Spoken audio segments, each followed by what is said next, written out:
Imagine uma traição capaz de implodir um casamento de anos. Uhum. A primeira imagem que vem à cabeça da maioria de nós costuma ser bem cinematográfica, né? Ah, sempre.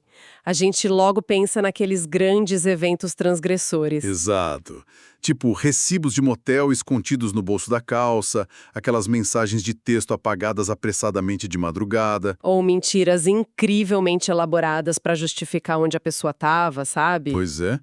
A sociedade meio que condicionou a gente a procurar os sinais da infidelidade no mundo físico, naquela quebra bem óbvia de regras visíveis. E sendo bem sincera, essa é uma visão que oferece um certo conforto para nós. Como assim um conforto?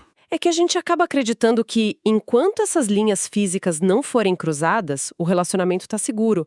É o clássico clichê do batom no colarinho, sabe? Ah, entendi. Transforma a traição em algo fácil de identificar. Isso.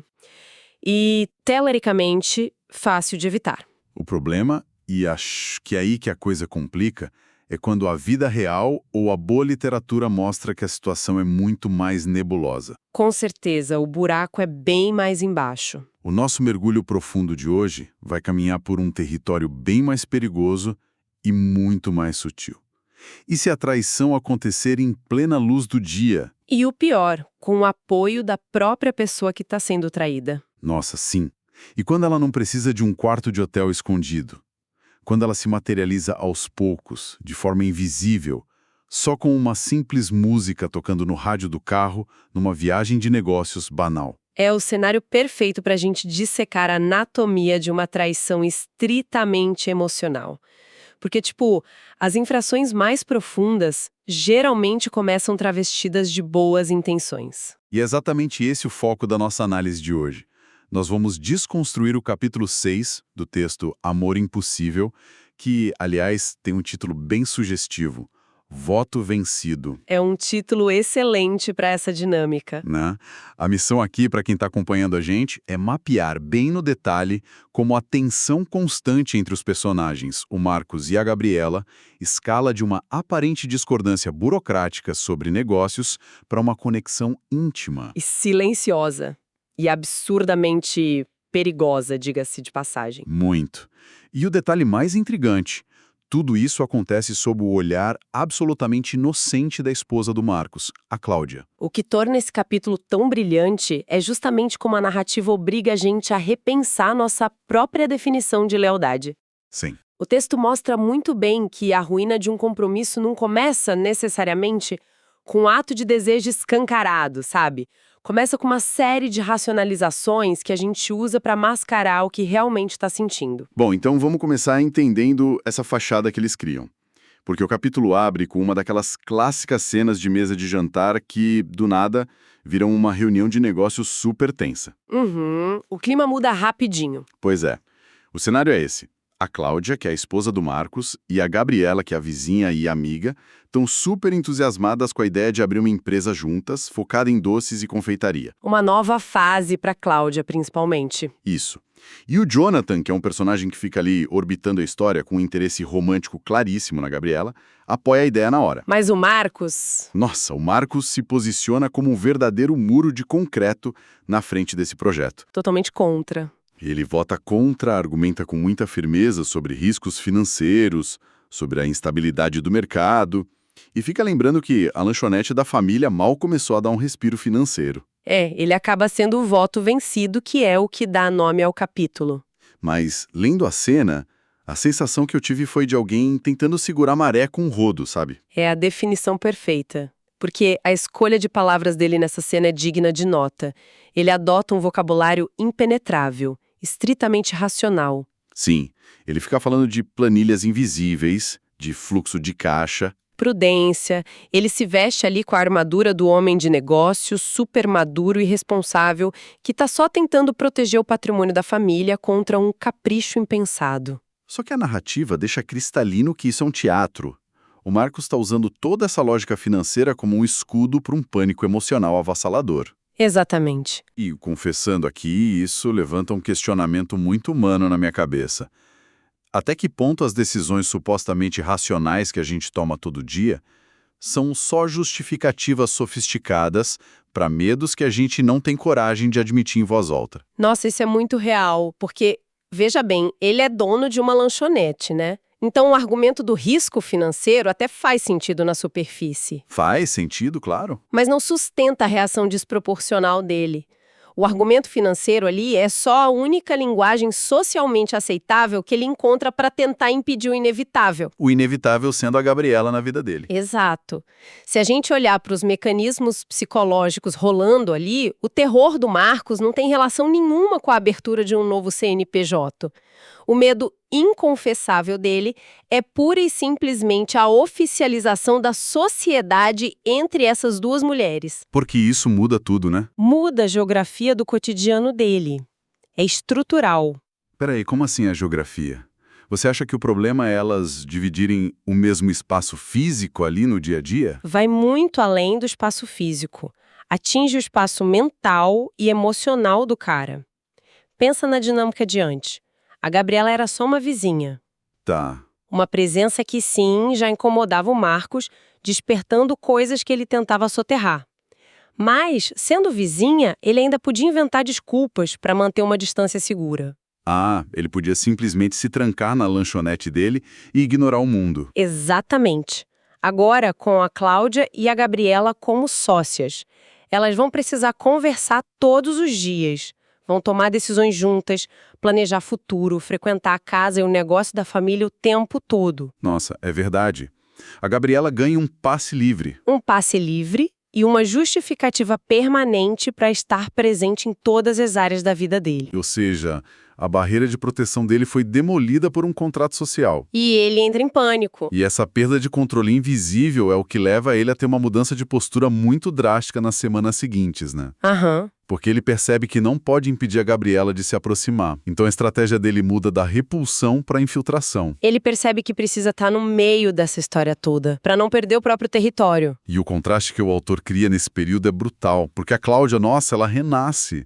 Ela vinha de uma demissão super traumática, estava apagada, e do nada tá cheia de energia, ligando para fornecedor. E a Gabriela entra com a parte do talento criativo, cuidando da estética, dos doces e tudo mais. Enquanto isso, o Marcos fica lá, ilhado no balcão daquela lanchonete antiga. E essa posição de observador isolado alimenta uma dissonância cognitiva gigantesca nele. O ciúme passa a operar em duas frentes muito distintas. Como assim duas frentes? Primeiro, ele sente um ciúme quase infantil de ver a própria esposa desenvolvendo uma cumplicidade tão intensa com outra pessoa. Ele se sente escanteado da própria vida familiar, sabe? Ah, entendi. Ele sobrou. Sobrou. E segundo, que é a parte mais destrutiva, ele fica observando a aproximação do Jonathan. Porque o Jonathan se consolida como aquele arquétipo do cara solícito, prestativo, sempre rondando a Gabriela. O famoso cara legal que tá sempre lá para ajudar. Isso. E o Marcos sente um ciúme visceral do Jonathan, só que isso corrói ele de vergonha. Claro, porque, racionalmente falando, como marido da Cláudia, ele não tem o menor direito de reivindicar posse sobre a Gabriela. Nenhuma. É uma humilhação interna constante para ele. Ele não pode reclamar do Jonathan sem expor o verdadeiro motivo por trás do incômodo. É uma panela de pressão. E é essa tensão que leva ele a tentar retomar o controle, tentando microgerenciar tudo. Tem um momento que a Cláudia e a Gabriela percebem que precisam viajar para São Paulo. Para a região da luz, né? Isso, para comprar os equipamentos industriais para a cozinha. E o Marcos tem uma atitude super abrupta. Ele não é convidado em momento nenhum. Ele simplesmente se impõe e avisa: eu vou com vocês. O que revela demais sobre essa nossa ilusão humana de controle, sabe? O Marcos acha que supervisionando a compra, assumindo a logística da viagem, ele vai reassumir a posição de comando da situação. Ele tenta neutralizar a ameaça fisicamente. Ele jura que está lá de corpo presente e vai apagar a ameaça que o ambiente ao redor da Gabriela representa para ele. E essa tentativa de controle acaba levando a gente para uma das cenas mais perigosas do capítulo inteiro. E o pior é que é uma cena super despretensiosa. Aquela da lanchonete. É essa mesma. Os três estão ali bebendo refrigerante, um clima super gostoso e descontraído, fazendo tipo um brainstorm para escolher o nome da nova empresa de doces. E a dinâmica é deliciosa de ler, né? Muito boa. A Gabriela sugere doce encontro. E o Marcos, na mesma hora, rebate dizendo que parece nome de padaria de novela de época. E isso gera uma risada coletiva na mesa. Todo mundo dá risada e as defesas caem instantaneamente. Sim. E eles continuam. Alguém lança Casa das Delícias. E o Marcos, com aquele humor sarcástico dele, aponta que isso soa como um lugar que vende serviços bem diferentes de bolo. Péssimo nome, inclusive. Total. Aí tentam 3 sabores. E ele compara uma promoção barata de sorvete de supermercado. Depois, Entre Laços, que ele diz que tem cara de loja de presentes de rodoviária. Ele tem resposta pra tudo. Pra tudo. E a Cláudia, que tá ali se divertindo de verdade com a implicância do marido, brinca que a razão social devia ser participante e implicante, já que ele virou o sócio intrometido. E olha, essa interação cria um oásis de paz no meio do caos. Cria mesmo. Eles estão rindo, compartilhando piada interna, parece o cenário perfeito de uma família super unida. Só que é exatamente aí que mora a grande armadilha emocional da história.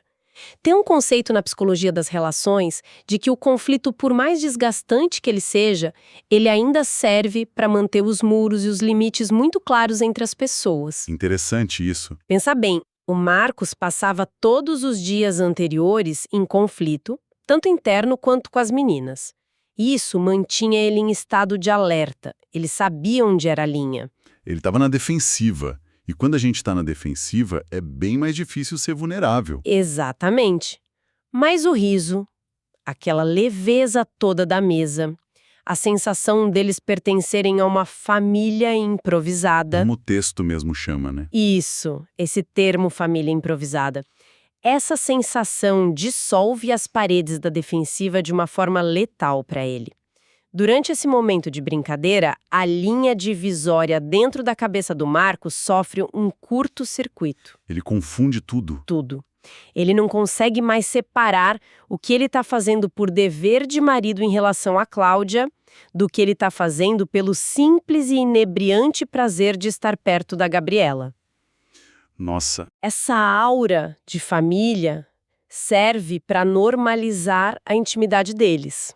Dá para ele uma desculpa super plausível e limpa de culpa para desfrutar da presença dela, sem se sentir o vilão da história. Só que a ironia da narrativa, e da vida também, é que o destino adora testar essas nossas ilusões de controle de um jeito bem cruel. O Marcos construiu toda essa justificativa de que a viagem para São Paulo ia manter tudo sobre os termos dele.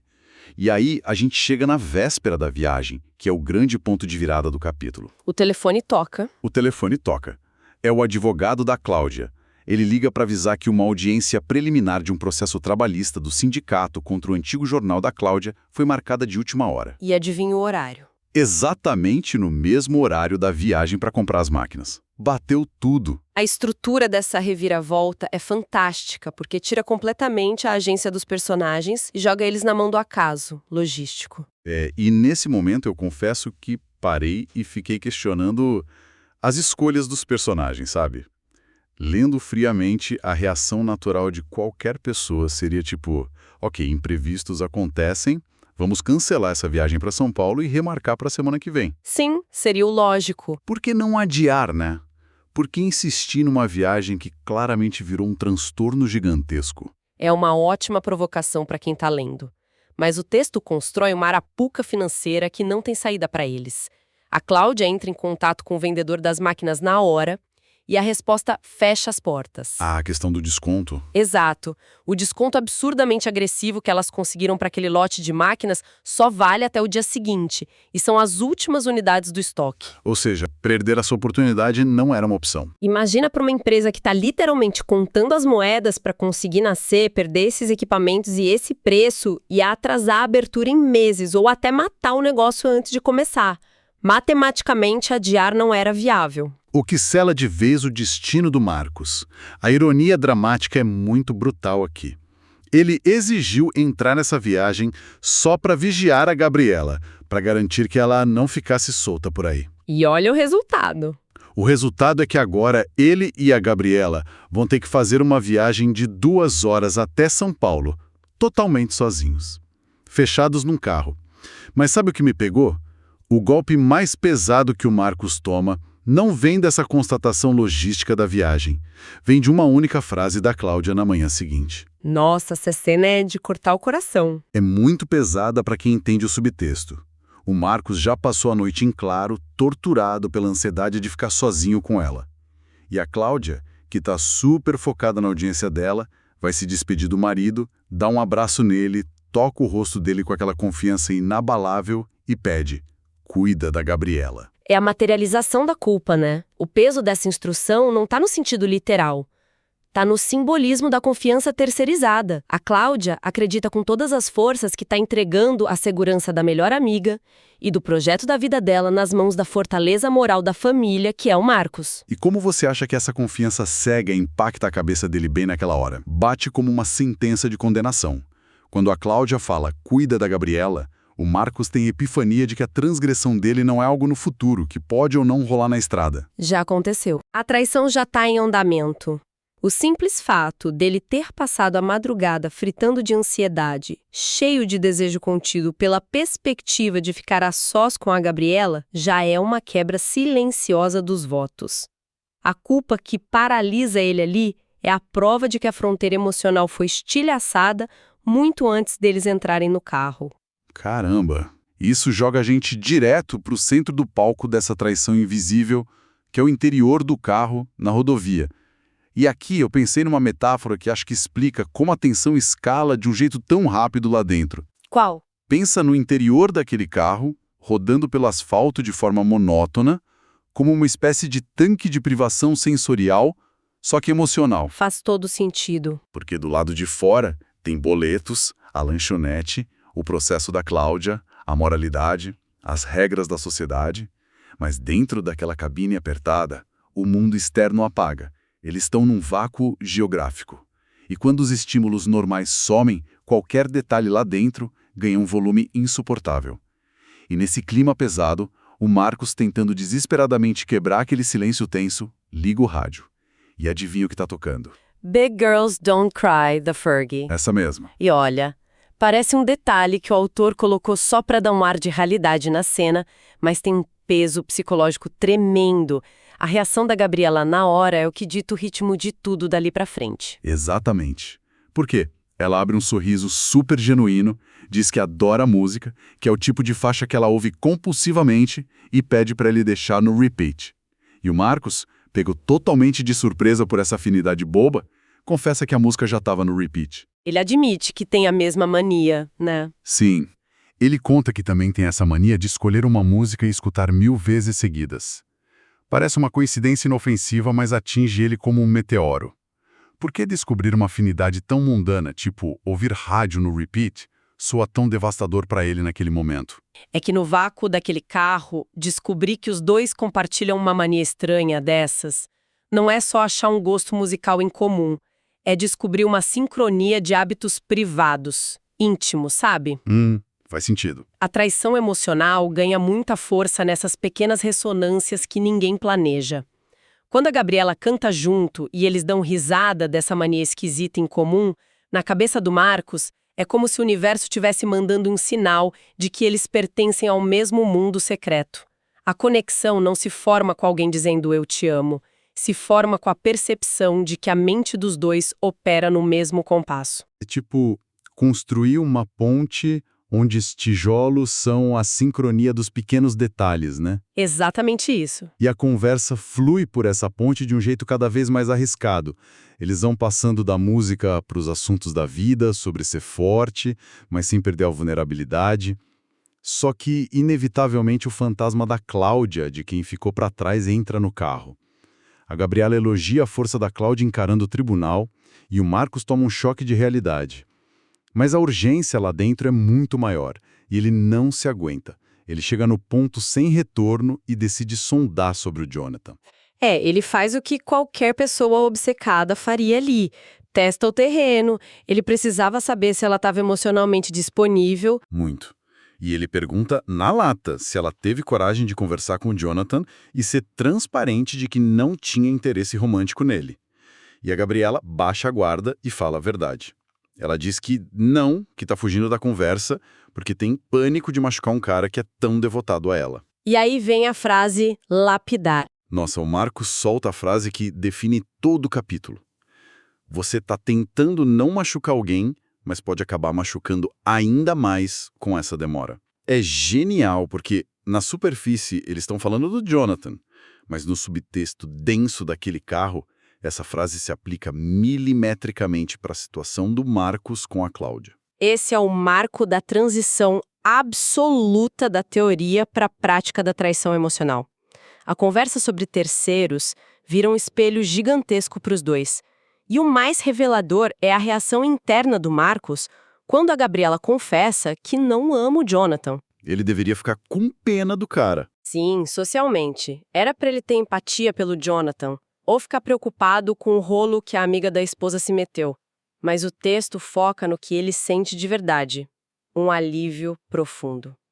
Egoísta e cheio de vergonha. O alívio de saber que a vaga do lado dela tá livre. Exato.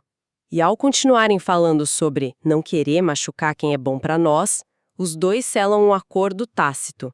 Ambos sabem que estão discutindo os próprios parceiros e o perigo do que eles estão sentindo ali. E essa tensão toda culmina num gesto físico minúsculo.